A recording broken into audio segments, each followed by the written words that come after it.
Hello बच्चों, आप सभी को हमारे यूट्यूब चैनल वॉरियर मास्टर पे स्वागत है।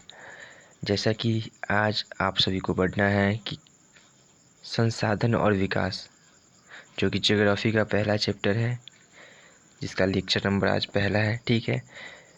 जिसमें आप लोग और हम लोग जानेंगे कि संसाधन किसे कहते हैं, ठीक है। संसाधन किसे कहते हैं? तो संसाधन वे सारी वस्तुएं जिनका हम मानव क्या करता है कि अपनी इच्छा या स्वेच्छा अनुसार उपयोग करता है, या फिर संसाधन को क्या करता है, बनाता है, उसे क्या कहते हैं, संसाधन कहते हैं। तो हमने लिखा इसकी परिभाषा में कि वे सारी वस्तुएं जिसका उपयोग हम अपनी आवश्यकताओं के अनुसार करते हैं, उन्हें क्या कहते हैं, संसाधन भी कहते हैं। बच्चों, आप लोगों को बता दें कि हम मानव ही एक प्रकार के संसाधन हैं, क्योंकि मानव संसाधन इसलिए है क्योंकि मानव संसाधनों का निर्माण करता है और संसाधन की जगह पर वह काम भी करता है, ठीक है। तो मानव ही एक प्रकार का संसाधन है। तो एक टॉपिक जो कि VVI है, उसे आप लोग याद कर लीजिए। ऑब्जेक्टिव के लिए आप लोगों के लिए बहुत ही इम्पोर्टेंट है कि भूगोलवेत्ता जिम्मरमैन जी ने ठीक ही कहा था। क्या कहा था? कि संसाधन हुआ नहीं करते हैं बल्कि बना करते हैं। तो आपसे ऑब्जेक्टिव क्वेश्चन में इस प्रकार से इसे पूछा जा सकता है कि संसाधन हुआ नहीं करते बल्कि बना करते हैं, यह कथन किसका है? तो आपको जवाब देना है जिम्मरमैन। किसने कहा था? जिम्मरमैन, ठीक है। तो अब हम जानेंगे कि संसाधन का वर्गीकरण किस प्रकार किया गया है, ठीक है। तो हमने यहाँ पे लिखा कि संसाधनों का वर्गीकरण निम्नलिखित प्रकार से किया गया है।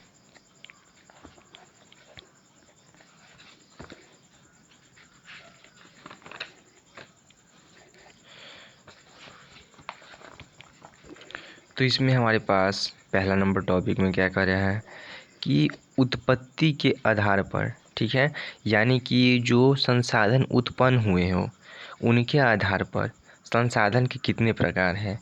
तो जब उत्पत्ति हुआ है ना, उसके आधार पर संसाधन कितनी प्रकार के? 2 प्रकार के हैं। वो कौन कौन है? जैव, जैसा कि आप देख सकते हैं, जैव या जैविक, ठीक है, और अजैविक संसाधन, ठीक है। तो अजैविक संसाधन किसे कहेंगे और जैविक संसाधन किसे कहेंगे? मतलब कि वे सारे संसाधन या वस्तुएं जिनका हम उपयोग संसाधन के रूप में करते हो और उसमें क्या हो, प्राण हो, ठीक है, उसे क्या कहेंगे? जैविक संसाधन। और अजैविक संसाधन किसे कहेंगे? वे सारी वस्तुएं जिनका उपयोग हम संसाधन के रूप में करते हैं लेकिन उसमें जान प्राण न हो, उसे हम क्या कहेंगे? अजैविक संसाधन, ठीक है। तो आपके पास अब दूसरा नंबर टॉपिक है समाप्यता के आधार पर, ठीक है। समाप्यता के आधार पर यानी कि संसाधन समाप्त होने के आधार पर कितने प्रकार में संसाधन को बांटा गया है, ठीक है।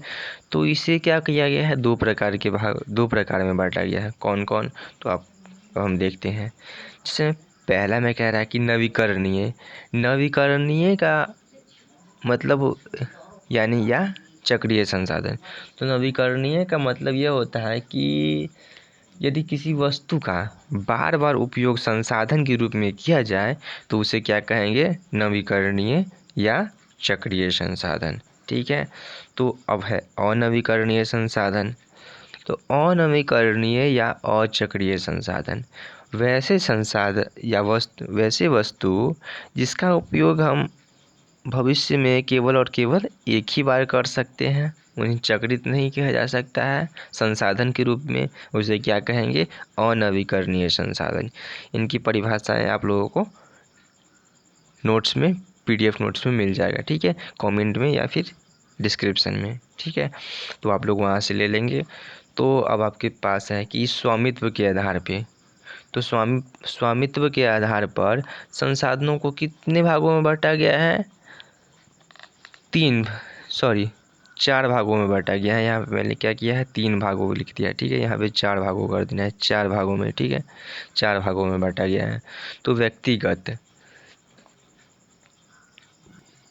तो हम व्यक्तिगत संसाधन को इस प्रकार से परिभाषित कर सकते हैं कि वैसे वस्तुएं जिनका हम संसाधन के रूप में उपयोग करते हैं और उस पर केवल और केवल एक ही व्यक्ति का क्या हो, अधिकार हो, तो वैसे संसाधन को हम क्या कहेंगे, व्यक्तिगत संसाधन। ठीक है।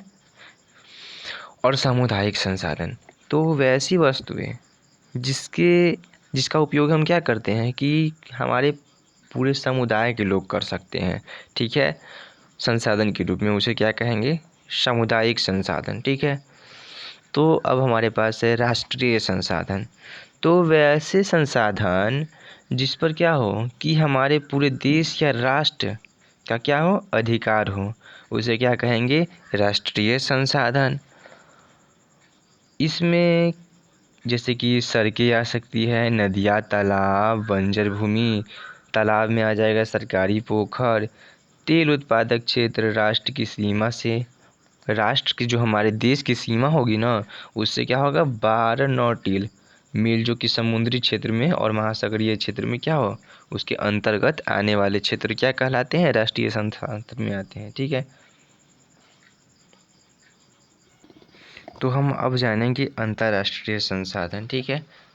अंतर्राष्ट्रीय संसाधन किसे कहते हैं, तो अंतर्राष्ट्रीय संसाधन हम उन्हें कहेंगे जिन संसाधनों का क्या हो, नियंत्रण, मतलब कि उस पे क्या हो, अधिकार, क्या हो, अंतर्राष्ट्रीय संस्था, अंतर्राष्ट्रीय जो समुदाय या संस्था होगी ना, उसके द्वारा किया जाता हो। ठीक है। तो उन्हें क्या कहेंगे, अंतर्राष्ट्रीय संसाधन। उदाहरण के लिए, उदाहरण में कहेंगे कि समुद्री क्षेत्र लीजिए। ठीक है। समुद्री क्षेत्र, इसके अंतर्गत क्या आ जाएगा, समुद्री क्षेत्र। ठीक है। समुद्री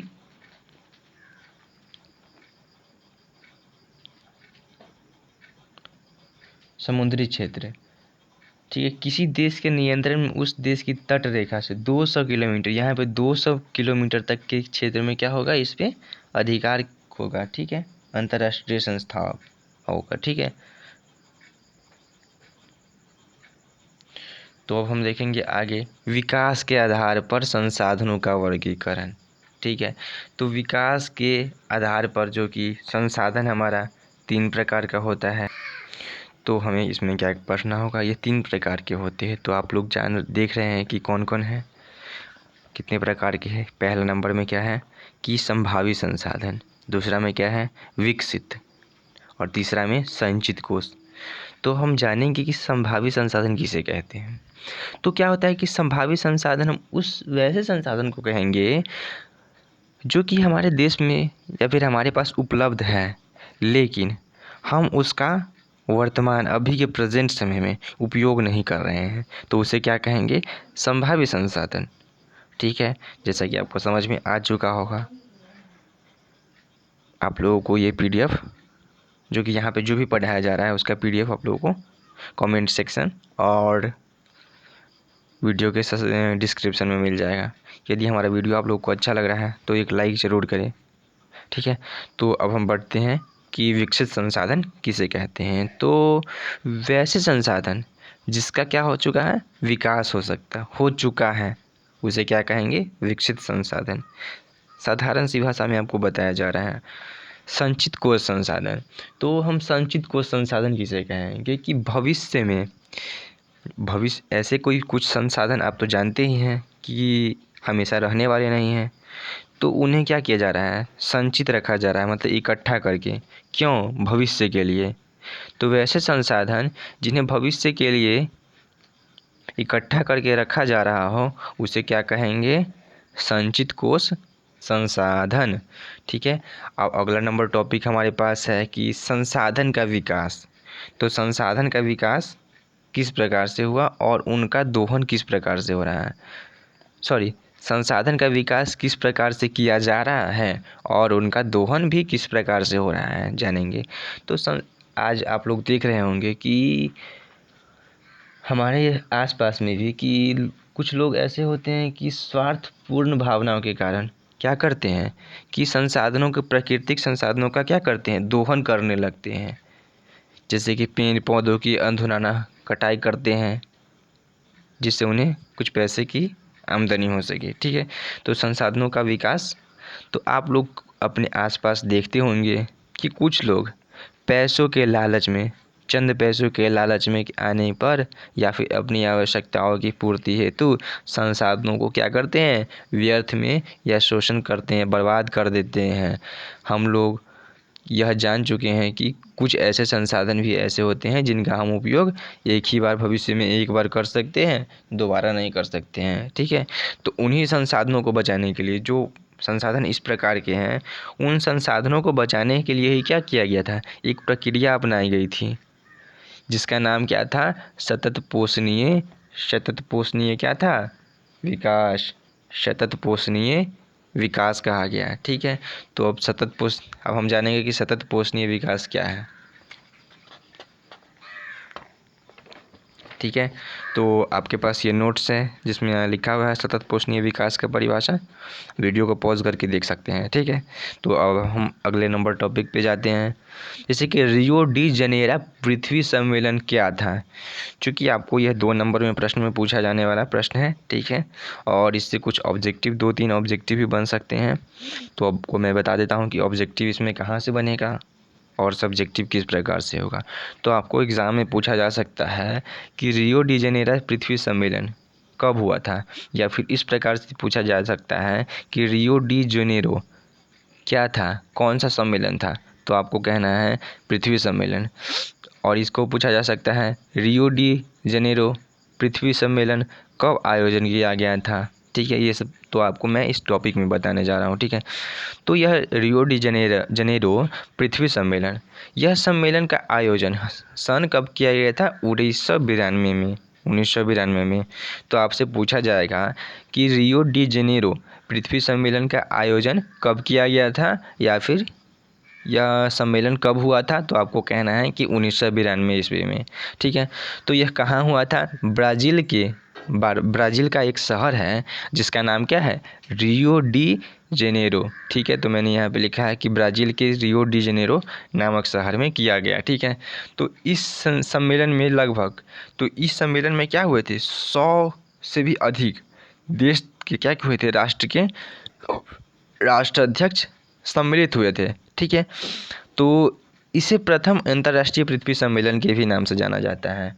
तो आपको दोस्तों मैं बता दूं कि यह जो सम्मेलन था उसे प्रथम अंतर्राष्ट्रीय पृथ्वी सम्मेलन के नाम से जाना गया था। ठीक है, तो अब क्या है, इस सम्मेलन को आयोजित, मतलब कि इस सम्मेलन को या बैठक को बैठाने का केवल एक उद्देश्य था, क्या, कि हम लोग वहाँ पे कि संसाधनों को किस प्रकार से हम लोग संरक्षित कर सकें, संसाधनों को बचा सकें। ठीक है, मुख्य रूप से यही बात इसमें आप लिखेंगे तो आपको 2 नंबर ज़रूर से ज़रूर एग्ज़ाम में मिल जाएगा। ठीक है, तो आपके पास अब है कि संसाधन नियोजन किसे कहते हैं। ठीक है, आपको इससे संबंधित जो ऑब्जेक्टिव क्वेश्चन होंगे वो भी आपको नोट्स में मिल जाएंगे। ओके, तो अब हम जानेंगे संसाधन नियोजन क्या है। तो संसाधनों का क्या करना, विवेकपूर्ण ढंग से उपयोग करने हेतु जो रणनीति बनाई गई है उसे क्या कहेंगे, उस प्रक्रिया या रणनीति को, कि संसाधनों का नियोजन। ठीक है, तो या फिर आपको साधारणतः भाषा में इसे आप परिभाषित इस प्रकार करेंगे कि संसाधनों का नियोजित तरीकों से क्या करना, उपयोग किया जाना संसाधन नियोजन कहलाता है। तो एक लाइन में क्या हो गया, संसाधन नियोजन की परिभाषा हमने क्या किया, लिख दिया। ठीक है, तो हम अब अगले वीडियो में अगले लेक्चर में आप लोगों के पास कुछ और सारा वीडियो भी प्रोवाइड करेंगे। ठीक है, यदि हमारा यह वीडियो आप लोगों को अच्छा लगा तो एक लाइक और चैनल को सब्सक्राइब करें। हो सके तो कमेंट में बताएं कि यहाँ पे मैंने क्या कुछ गलत पढ़ाया। ठीक है, और इससे रिलेटेड कुछ और टॉपिक्स आप लोगों को पढ़ना है तो आप लोग कमेंट में ज़रूर से ज़रूर बताएं। धन्यवाद।